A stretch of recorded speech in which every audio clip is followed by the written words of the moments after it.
यीशु मसीह ने कहा जैसा तू बोलेगा वैसा तेरे साथ होगा, मांगो तो दिया। और जब पतरस पे परीक्षा आई थी क्योंकि उसने उस रात प्रार्थना नहीं की जब यीशु मसीह प्रार्थना कर रहे थे, और बाइबल कहती है कि अगले दिन जब यीशु मसीह को पकड़ने के लिए लोग आए, और पतरस को पता था कि यीशु मसीह को बहुत बार लोग पकड़ने के लिए आए, लेकिन यीशु मसीह कभी इनके हाथ नहीं आए। लेकिन उसको इस बार पता नहीं था कि यीशु मसीह ने अपने आप को उनके हाथों में जानबूझकर देना है, क्योंकि अब टाइम आ चुका है कि सूली पर वो चढ़ाए जाएं और तीसरे दिन मुर्दों में से जी उठे। और बाइबल कहती जब यीशु मसीह को पकड़ने के लिए वो आए तो पतरस ने 3 बार परमेश्वर का इनकार किया जब वो परमेश्वर के पीछे गया, हाँ या ना। और बाइबल कहती परमेश्वर के जी उठने के बाद परमेश्वर ने कहा था जाओ अब चेलों से और पतरस से कहो कि मैं उनसे पहले गलील को जाऊंगा जब यीशु मसीह मुर्दों में से जी उठे, हाँ या ना। चेलों से और पतरस से, उसने ये नहीं कहा चेलों से कहो। जब आप टीम को बोलते कि मेरी टीम को मेरे पास भेजो, साउंड टीम को मेरे पास भेजो, आप साउंड टीम का अकेले का नाम नहीं लेते, आप बोलते टीम को मेरे पास भेजो। लेकिन एक बंदे का नाम लिया गया क्योंकि पतरस अपना चेले होने का अधिकार खो चुका था और कर्ज के नीचे और श्राप के नीचे आ चुका था।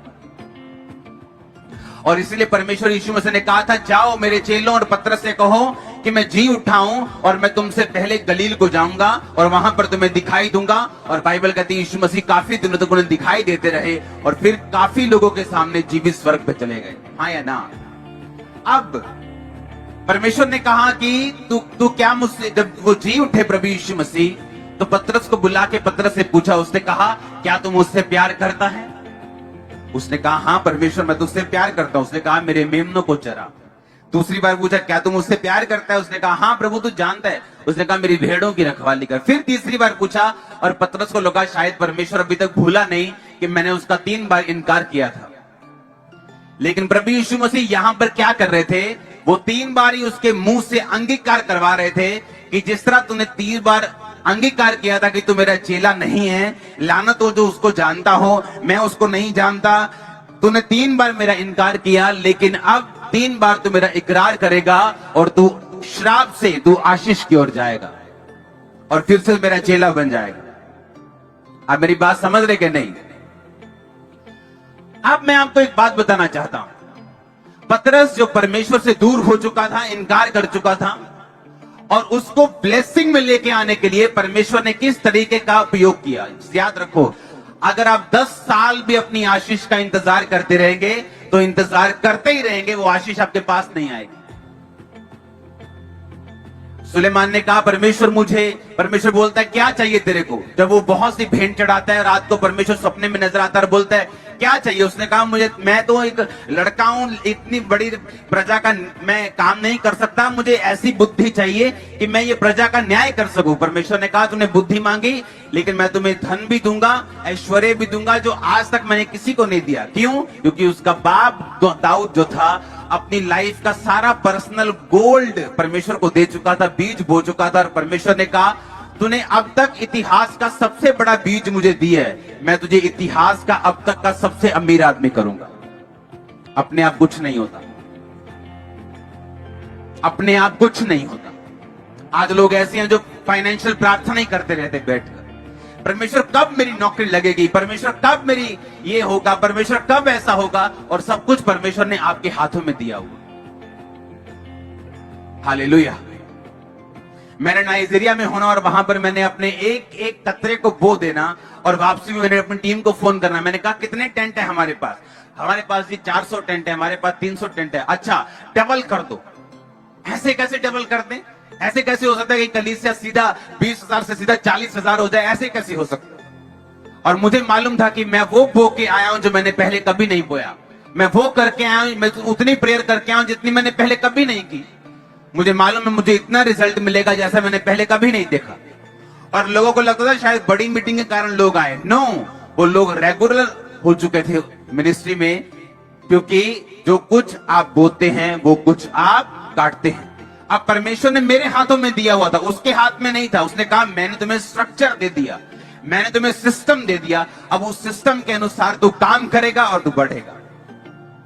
ऐसे पास्टर भी हैं जो 10-10 साल प्रार्थना करते रहते हैं, कि है परमेश्वर मेरी कलीसिया कब बढ़ेगी, तो कब लोगों को लेके आएगा, कब रूहों को बचाएगा, लेकिन कभी नहीं बोते, कभी प्रेयर में नहीं जाते, कभी फास्टिंग में नहीं जाते, अपना हार्ट परमेश्वर के लिए कभी नहीं खोलते।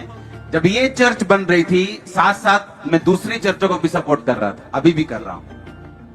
आप समझ रहे मेरी बात? क्यों? क्योंकि जब अगर हम बोएंगे तो हम क्या करेंगे, और हम अगर हम ऐसा बीज बोएंगे जो पहले कभी नहीं बोया, तो ऐसी फसल काटेंगे जो पहले कभी नहीं काटी। अब परमेश्वर को यह बात मालूम थी। अब मैं आपको बताता हूं कहां पंजाबी किथे कुंडी फसी, कहते ना, किथे प्रॉब्लम है, की पंगा की है, और मैं तुम दसदा किथे प्रॉब्लम है। बाइबल में यीशु मसीह को मालूम था कि अब पतरस जो है ये कर्ज के नीचे, ये श्राप के नीचे, क्योंकि बाइबल कहती है जो मेरा इनकार करेगा मैं उसका इनकार करूंगा। मैं भी अपने पिता के दूतों के सामने बोल दूंगा कि ये मेरा बेटा या बेटी नहीं, मैं इसको जानता तक नहीं। इसका मतलब वो नरक का अधिकारी है, स्वर्ग का अधिकारी नहीं, वो कर्ज के नीचे, वो श्राप के नीचे। इसका मतलब परमेश्वर को मालूम था कि पतरस श्राप के नीचे, जब तक ये अंगीकार नहीं करेगा दोबारा से, और जब तक ये वो काम नहीं करेगा जिस काम के साथ ब्लेसिंग मिलती। और पतरस को बुला के परमेश्वर ने कहा, तू प्यार करता है मुझसे? हाँ, मेरे मेमनों को चरा। फिर पूछा, मुझसे प्यार करता है? उसने कहा हाँ, मेरी भेड़ों की रखवाली कर। फिर तीसरी बार, सचमुच मुझसे प्यार करता है? उसने कहा हाँ प्रभु, तू जानता है मैं तुझसे प्यार करता हूं, मेरे भेड़ों को चरा। कलीसिया, एक क्वेश्चन आप अपने आप से करो और मैं भी आपसे करता हूं, क्यों परमेश्वर आपको ब्लेस करे? क्यों? क्या रीजन है? क्या कौन सी रिश्वत आपने दी है?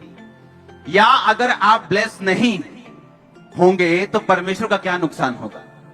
अपने पड़ोसी से पूछो, बोलो परमेश्वर अगर तुझे ब्लेस नहीं करे तो तू परमेश्वर का क्या नुकसान कर लेगा? अगर वो तुझे ब्लेस करें तो तू उसका क्या फायदा कर लेगा? आप मेरी बात समझ रहे कि नहीं? अगर वो आपको ब्लेस ना करे, कौन सी कोर्ट में उसको घसीट सकते हो? किसी कोर्ट में नहीं। किस कोर्ट में केस करोगे? किसी कोर्ट में नहीं। किसको शिकायत करोगे? किसी को नहीं। कौन उससे ऊपर है? कोई भी नहीं। तो वो क्यों आपको ब्लेस करे? और अगर वो आपको ब्लेस ना करे तो उसका क्या बिगाड़ लेंगे हम? परमेश्वर ने सीधा सीधा नया नियम में उत्तर दिया। उसने कहा, अगर तू मुझसे प्यार करता है और तू श्राप से आशीष की ओर जाना चाहता है तो मेरी मेमनों की रखवाली कर, मेरे मेमनों को चरा, मेरे भेड़ों की रखवाली कर, मेरी भेड़ों को चरा। यानी तेरी जिंदगी पूरी तरह से सुसमाचार पर डेडिकेट होनी चाहिए, समर्पित होनी चाहिए, परमेश्वर के राज्य के लिए तेरी जिंदगी होनी चाहिए। अगर तू ऐसा करता है, अगर तू ऐसा है, तो परमेश्वर ने कहा हाँ, तो फिर मैं ये जान जाऊंगा कि तू सचमुच मुझसे क्या करता है? प्यार करता है। आमीन।